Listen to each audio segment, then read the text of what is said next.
स्वयं के पुण्यार्जक हैं। व्रती श्राविका श्रीमती रत्नमाला जैन एवं सुपुत्र श्रीमान आदर्श जैन की पुण्य स्मृति में श्रीमती रेखा जैन, निशांत जैन, रोहित जैन, सुरभि जैन, तुषार जैन, शिल्पी जैन, अर्णव जैन, आरव जैन। जिसने आपको खरी खोटी सुना दी उससे, नहीं तो ऐसे भी धर्मात्मा जीव देखे हैं कि प्रवचन में अगर उन्हें ऐसा लगता है कि महाराज जी हमारे खिलाफ बोल रहे हैं, तो वो धर्मात्मा जीव प्रवचन में आना ही छोड़ देते हैं। वो धर्मात्मा जीव आहार में आना ही छोड़ देते हैं। एक महिला रोज आहार देने जाती थी सब चौकों के अंदर, तो किसी ने कुछ बोल दिया, उसको बुरा लग गया, मेरा आहार देने का त्याग, मेरा आहार देने का मेरा त्याग। ऐसे नियम नहीं लिए जाते हैं। चीजों को पाने की खुशी, खोने का गम जिसको है, वो किसी व्रत का, किसी नियम का, किसी संयम का कभी भी सपने में भी पालन नहीं कर सकता है। संभव नहीं उसके लिए। अहिंसा का अनुव्रत, ये छेदन बादन की सब क्यों? भोजन, खेती में जानवरों का उपयोग होता था ट्रांसपोर्टेशन के लिए, सामान को यहाँ से वहाँ ले जाने के लिए, खुद को यहाँ से वहाँ घोड़े पर लोग चढ़ कर जाते थे, बैलगाड़ी में लोग चढ़ के जाते थे। ये उस जमाने की बातें हैं। हालांकि आज भी 100% प्रासंगिक है।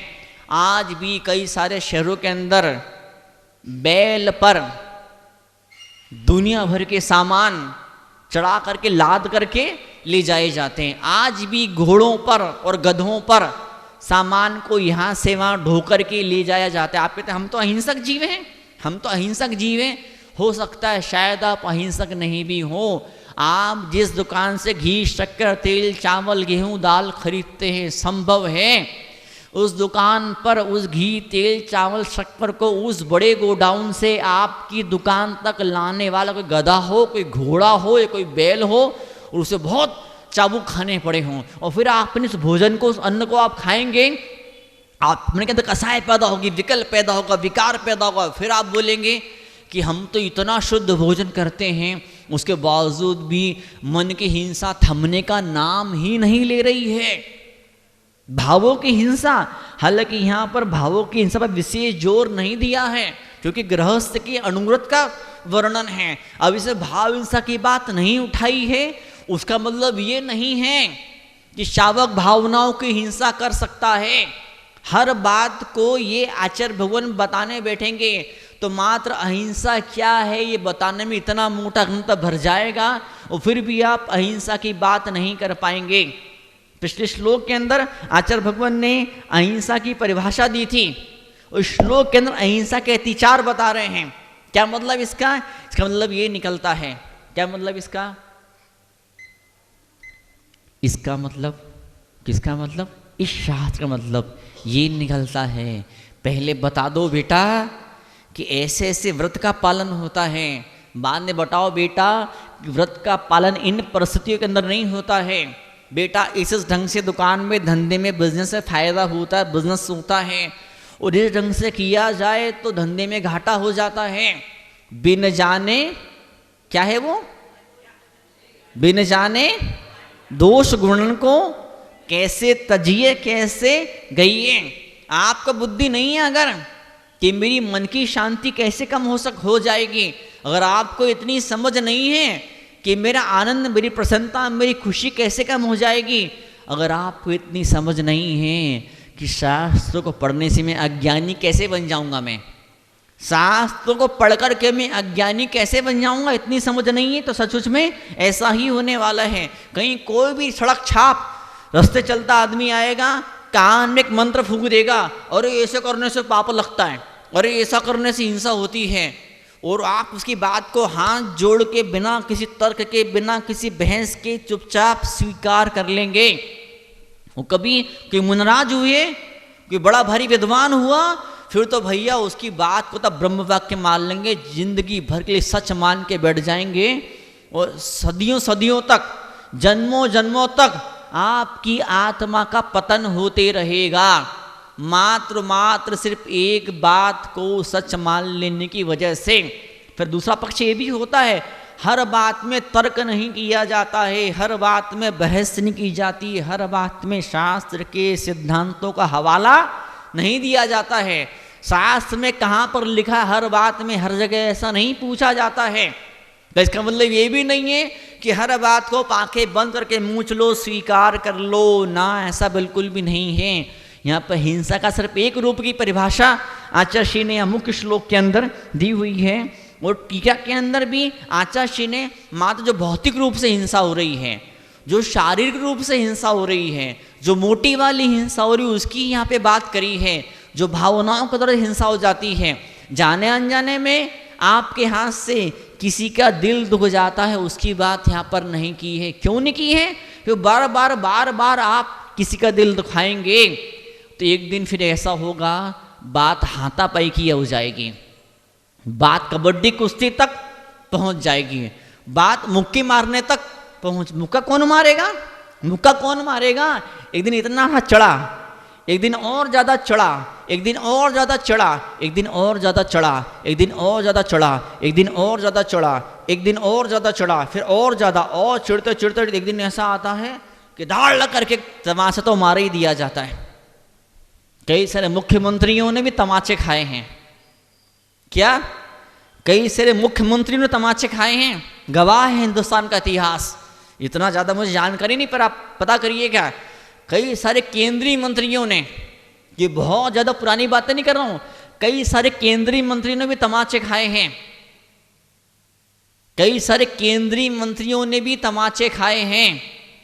जवाहरलाल नेहरू की कहानी आती है, एक महिलाओं ने ऊट पटांग बोल रही थी, ये कैसा राज है, कैसी अंग्रेजों से आज़ाद, उस समय हिंदुस्तान नया नया हुआ था, ये कैसी आज़ादी है, इसमें इस देश में ऐसा है, ऐसा है, ऐसा है, ऐसा है।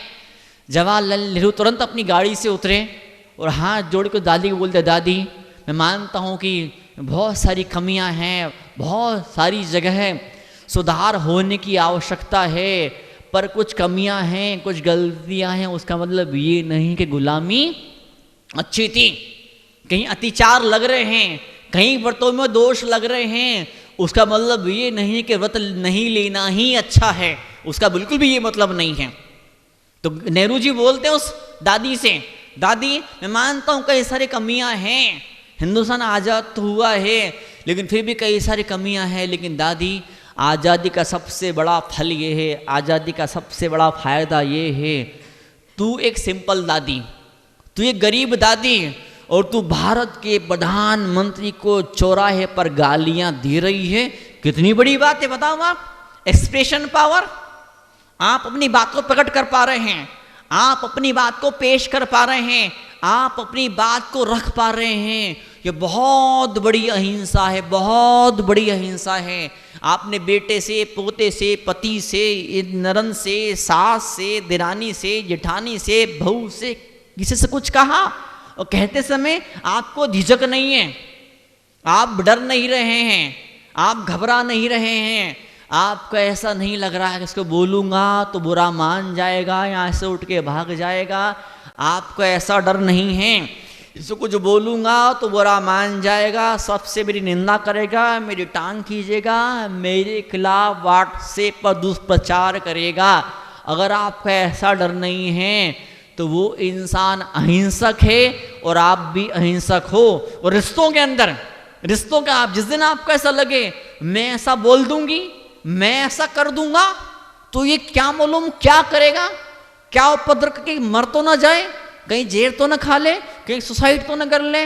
ऐसे कई सारे किस्से आपने देखी होंगे, सुने होंगे, पढ़े होंगे, टीवी में आया होगा, न्यूज़पेपर में छपा होगा, माँ ने ऐसा बोल दिया, बाप ने ऐसा बोल दिया, बच्चा घर छोड़ के भाग गया। छोटा सा बच्चा जिसमें अक्ल नहीं है, वो चड्डी पहनना नहीं आता है, सो नाक पोंछना नहीं आता है, ऐसे छोटे छोटे बच्चे, उन्हें आप कुछ कह दो इतना भिनक जाते हैं, इतना पिनक जाते हैं, इतना गुस्सा हो जाता है। बच्चा क्या होता है, घर छोड़ करके भाग जाता है। फिर कभी पाप का उदय आया तो कई गुंडे बदमाशों ने पकड़ लिया, उसके हाथ तोड़ दिए, पैर तोड़ दिया, अपाहिज बना दिया, अपंग बना दिया, और उसे भीख मंगवा रहे हैं उस बच्चे से। कि पुण्य का उदय रहा, 2-4-6 दिन बच्चा बेचारा यहाँ भटका घूमा, फिर किसी ने पकड़ लिया, कहीं कुछ पुण्य का उदय आया कि उसकी कुछ पहचान हो गई, कहीं कुछ पेपर में आपने फोटो वोटो छाप दिया, कहीं व्हाट्सएप पर किसी ग्रुपों के अंदर फोटो चले गया, किसी ने देख लिया, वापस उसको लेकर के आ जाए। मैं तो ऐसे भी बच्चे देखे, ऐसे बड़े बड़े बच्चे 25 साल के 30 साल के अच्छे हट्टे कट्टे खासे युवक डिप्रेशन में चले गए। पागल तो नहीं हुआ है, पागल तो नहीं हुआ, दिमाग सही 60 है, लेकिन उस बावजूद भी दिमाग सही 60 नहीं है, डिप्रेशन का मरीज है, कुछ भी काम धाम नहीं कर रहा है, सुई यहाँ की वहाँ नहीं हिला रहा है, कुछ भी एक्टिव नहीं है, वो खुद का तक, उसको वॉशरूम तक जाने का उसको ऐसा कई सारी बार होश नहीं रह जाता है। यहां तो कहा है कि क्या जानवर को भूखा मारना, प्यासा मारना, पीड़ा देना, उस पर अधिक भार लाद देना, अधिक बोझा उसके ऊपर लाद देना। कई सारे महिलाएं बोलती हैं, अरे मुझे गधा समझ कर रखा है क्या, जो आता वही, जो आता वही, जो आता वही, अरे थोड़ा मुझे फ्री छोड़ो जरा, इतना वजन तुमने मुझे देकर के रखा है। वजन कोई देने वाला नहीं होता, आप खुद अपने आप वजन पैदा कर लेते हैं, आप खुद अपने लिए वजन का निर्माण कर लेते हैं। हाँ, एक सज्जन आए थे, मेरी पत्नी मुझे दबाती है, महाराज कोई मंत्र ऐसा दो, मेरी पत्नी मुझे दबाती, कैसा मुझे मंत्र दो कि मेरी पत्नी मुझे दबाना बंद कर दे, मुझे नहीं दबाए। वास्तु में क्या करेक्शन किया जाना चाहिए, वास्तु के हिसाब से, मंत्र के हिसाब से, ज्योतिष के हिसाब से, रत्नों के हिसाब से ऐसा क्या किया जाए कि पत्नी मुझे दबाए नहीं। क्या मन का देख, कोई पत्नी कोई किसी को दबाता नहीं है, तेरी अपनी वासना, इस चक्कर में तू दबता उससे। तेरा मीठा ना हो, तेरा स्वार्थ ना हो, तेरा लोभ ना हो, तेरा लालच ना हो, तो तू कभी दबने वाला नहीं है। सीधी सी बात है। जहां पर कहीं कोई स्वार्थ होता, कुछ बोलते ना मीठा, कुछ मीठा है, चुपचाप सुनता उसकी बात को। पड़ोसियों से तो नहीं दबता है, बेटे से तो नहीं दबता है, दुकान के नौकर से नहीं, पत्नी से क्यों दबता है? तेरे भीतर लालच है, तेरे भीतर स्वार्थ है। ये वो इतनी शातिर बदमाश है वो कि उसने तेरी कोई कमजोर नस उसने पकड़ ली। कौन से शब्द आपके मुंह से निकलते हैं, कौन से शब्द आपके मुंह से निकलते हैं? आपके मुंह से निकला हर एक शब्द आपके पूरे जीवन का परिचय दे रहा है। शब्दों के अंदर तो अहिंसा उतरे, शब्दों के अंदर तो अहिंसा उतरे, व्यवहार में भले ही थोड़ा लेट उतरे, क्रिया में भले अहिंसा थोड़ी सी लेट झलके और प्रकट हो, लेकिन शब्दों में तो अहिंसा झलकना ही चाहिए। इसलिए जैन धर्म के स्वाध्याय प्रेमी परिवारों के अंदर, धर्मात्मा परिवारों के अंदर आज भी इस 2023 में, इस दौर में, जमाने में भी आज भी कई सारे रसोई घरों के अंदर सब्जी काट दो, फल काट दो, काटना शब्द यूज नहीं किया जाता है। भले कुछ धर्म है ऐसे जब बचपन से काटना मारना सिखाया जाता है, पर जैन धर्म की बात यह सौभाग्य है, ये गौरव हम लोगों के लिए। भले जैन लोग किसी और क्षेत्र में थोड़ा सा पीछे रह गए हों, इसके बावजूद भी काटना शब्द तो कभी यूज किया ही नहीं जाता है। वही कमल का फूल है, उस कमल के फूल को न तो गंदा पानी छू पाता है, न अच्छा पानी छू पाता है। ठीक है, गंदा पानी न छुए कोई बात नहीं, पर कमल अच्छे पानी को तो छुए नहीं। पानी नाम का शब्द ही उसे स्पर्श नहीं कर पाता है। क्या ऐसा जीव जो मुनि बन जाता है, वो तो फल सब्जी की हिंसा से भी बच जाता है, दूर हो जाता है। इसीलिए एक सिद्धांत है जैन धर्म का, जो शावक लोग, जो धर्मात्मा गृहस्थ लोग मुनिराजों के हाथ में शुद्ध भोजन रखते हैं, उस शुद्ध भोजन की सबसे पहली शर्त होती है कि वो भोजन किसी भी गृहस्थ ने मुनिराज के उद्देश्य से ना बनाया हो, तो उस भोजन को शुद्ध भोजन कहा जाता है। बाकी और भी ढेर सारी शर्तें हैं, वो सब बहुत बहुत बहुत दूर की है। पहली शर्त कौन सी है? पहली शर्त कौन सी है बताइए? बोला ना मैंने अभी, जो भी भोजन आपने बनाया है, इन मुनिराज को जाके दूं में, ऐसी भावना मन में नहीं होती है।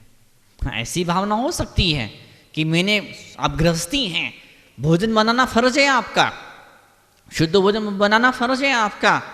तो मैं शुद्ध भोजन बना रही हूं, मैं पड़गाने खड़ी होंगी या होऊंगा, मुनिराज आ जाएंगे तो जितना मुझे उचित लगता है उतना भोजन उनके हाथों में मैं परोस दूंगा, रख दूंगी। लेकिन मुनिराज नहीं आते हैं, अमुक वस्तु मेरे हाथ से ग्रहण नहीं करते हैं, अब मुझे दुखी नहीं होना है, अब मुझे टेंशन नहीं लेना है। लेकिन होता है ऐसा, दादी किस्म से डिब्बी लेकर के आती है, काजू बादाम लेकर के आती है, महाराज जी कहें कि महाराज जी नहीं ले से काजू बादाम, वजह कुछ भी हो सकती है, नहीं ले उसकी डिब्बी की वस्तुएं। दादी इतना गुस्सा होती, इतना गुस्सा होती, इतना गुस्सा होती है, अगले दिन से चौके में आती ही नहीं है। भाई ठीक है, आपके हाथ से नहीं लिया, कोई बात नहीं।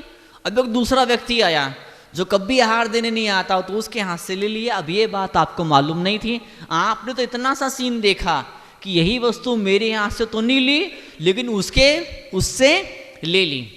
संभव है क्वालिटी का भी अंतर हो, क्वालिटी का भी। इसे मैं देसी पिंड खजूर ही खाता हूँ, मैं जो विदेशी पिंड खजूर होते, डेट्स होते हैं, मैं टच भी नहीं करता उसको, जो बहुत मुलायम होते हैं।